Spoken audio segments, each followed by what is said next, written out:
Hello guys, hello everyone. Chalo, let's see here. Without wasting any time, let's start with the lecture. Here it is, reflexive and emphatic. अब ये दोनों के दोनों जो हमारे pronounce हैं, ये सेल्फ या सेल्फ्स के साथ काम करते हैं. जैसे मैंने आपको पहले बताया था, या तो सेल्फ या फिर सेल्व्स. सेल्व्स होने वाले हैं. स्पेलिंग क्या लिख दी मैंने? सही लिखी है? राइट? नो, मैंने सही लिखी है. So this is plural and this is singular. ये दोनों ही अब शब्दों के बाद, बंदे बंदियों के बाद ये लगाते हैं जिससे मामला क्लियर हो जाता है. अब पॉइंट क्या आता है, फिर इन दोनों में डिफरेंस क्या है? डिफरेंस समझिएगा. रिफ्लेक्सिव का मतलब क्या होता है? हमने फिजिक्स वगैरह में पढ़ा है ना, रिफ्लेक्शन क्या होता है. जैसे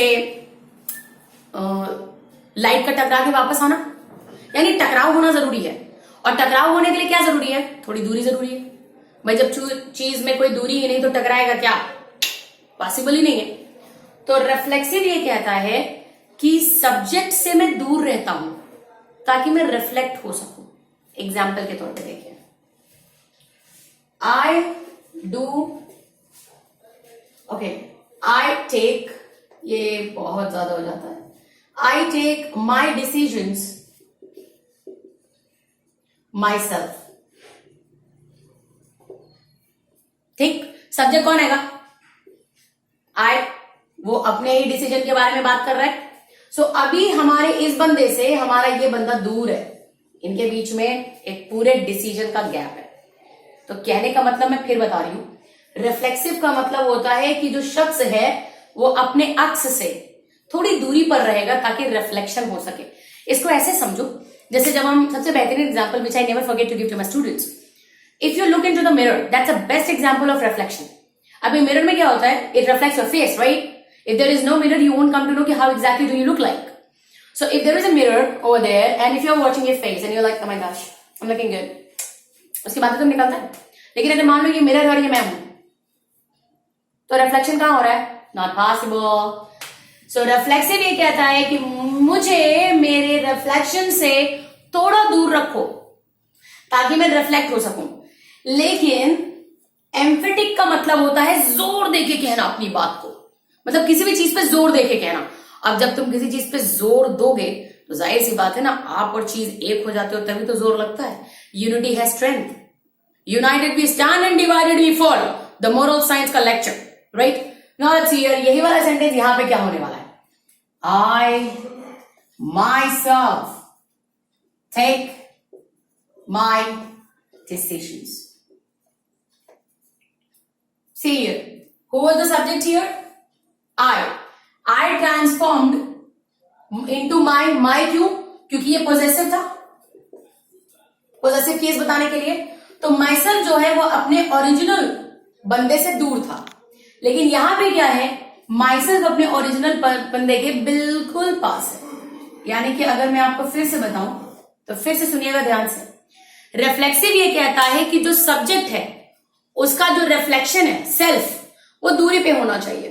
और एम्फेटिक कहता है क्या दूरी, उसको करीब लाओ तब तो जोर लगेगा, उसको पास लेके आओ तब तो मेरी बात में वजन पड़ेगा. तो अगर मैं आपसे कह रही हूं she herself made her future, she herself made her future, तो ये किसका एग्जाम्पल होने वाला है? एग्जैक्टली एम्फेटिक का. क्यों? क्योंकि शी इज द सब्जेक्ट और हरसेल्फ बिल्कुल उसके बगल में आगे खड़ा हो गया, इस तरह से. और अगर इसी को मुझे रिफ्लेक्सिव में बताना है तो कैसे बताऊंगी मैं?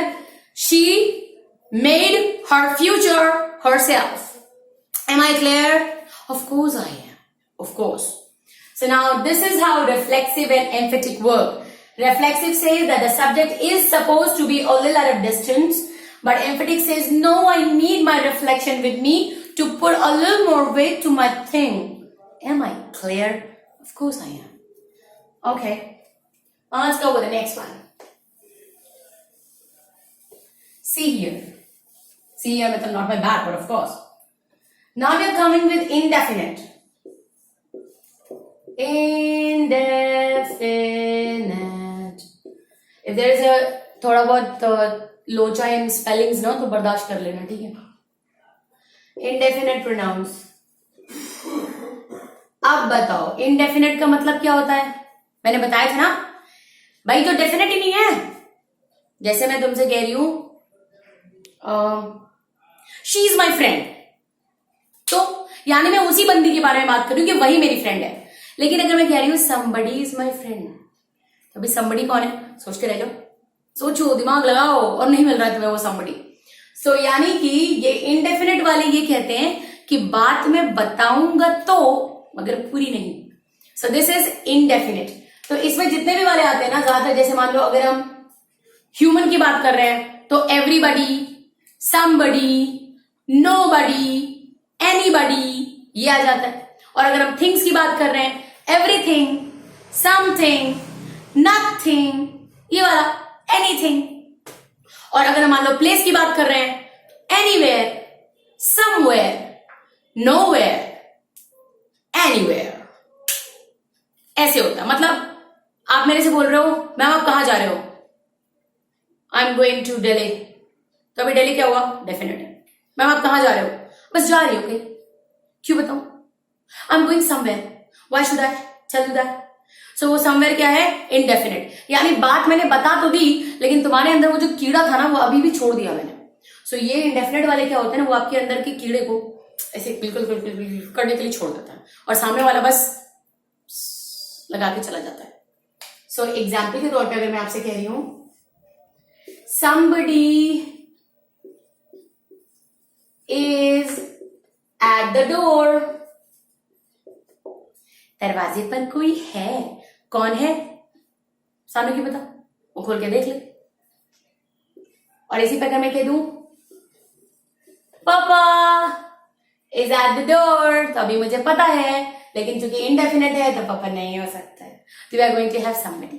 और इसी माने मैंने कहा कोई है दरवाजे पर, लगता है वो आ गया, और फिर आप गए, आपने दरवाजा खोला और वहां कोई नहीं था, कोई नहीं है वहां पे, तो आपने क्या बोला? Nobody.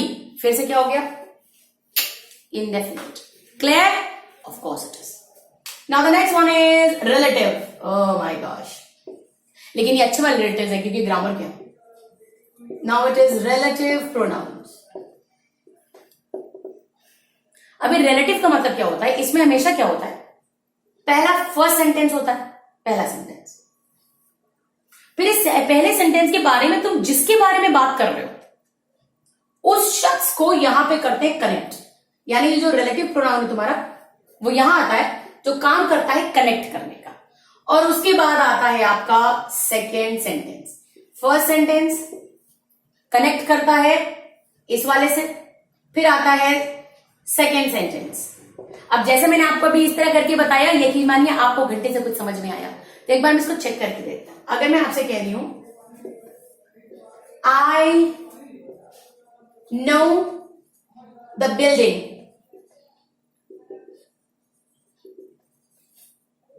First sentence I know the building, फिर मैंने यहां लिखा डैश, ठीक। You want to go, see ठीक। I know the building dash you want to go, पहला सेंटेंस हैगा और दूसरा सेंटेंस हैगा। अभी क्या करने का है, इस पहले वाले सेंटेंस में हम जिसकी बात कर रहे हैं, जिसकी बात, वो यहां पे आके इसको कनेक्ट कर देगा। तो अगर मैं क्या बोलूंगी इसको, I know the building where you want to go. तो अभी आपका ये वेयर क्या हो गया? रिलेटिव। Ding dong. अब आप ही कहेंगे मैम ये क्वेश्चन वर्ड भी तो है, बिल्कुल सही पकड़े हैं, लेकिन ये क्वेश्चन वर्ड तब होता है बेबी जब ये सेंटेंस के बिगिनिंग में आता है। अगर ये मिड में आ गया तो इन्हें रिलेटिव्स कहते हैं। Am I clear? यानी अगर आपसे कभी कोई बोलता है WH वाले जो वर्ड्स होते हैं वो क्या होते हैं, कौन से प्रोनाउन होते हैं, तो आप कहेंगे कि ये तो डिपेंड करता है कि पहले आ रहा है कि बीच में आ रहा है। क्योंकि अगर बीच में आ रहा है तो रिलेटिव है, अगर पहले आ रहा है तो इंट्रोगेटिव है। सिंपल। भोकाल का भोकाल, आंसर का आंसर। और जब भी ऐसा कुछ किया करिए ना, please carry a beautiful smile on your face. यकीन मानो तुम्हारे आंसर से नहीं, तुम्हारी स्माइल से लोग खत्म हो जाते हैं, and that is what is called as confidence. Am I clear with the relative done? या फिर one more, I know the man dash stole your, क्या चुराया? हार्ट। अब क्या बोले हम? I know the man dash stole your heart. मैं उस बंदे को जानती हूं जिसने, अभी बंदा आ गया, ठीक। तो ये जो पहले वाली चीज को यहां पे लाके कनेक्शन करने का काम करते हैं, इन्हें हम कहते हैं relative pronouns. Am I clear? Of course I am. बहुत जल्दी ये मेरा कैच फ्रेज होने वाला है। कैच फ्रेज का मतलब समझते हो क्या? तकिया कलाम। तकिया कलाम को इंग्लिश में बोलते हैं catch phrase. Am I clear? Of course I am.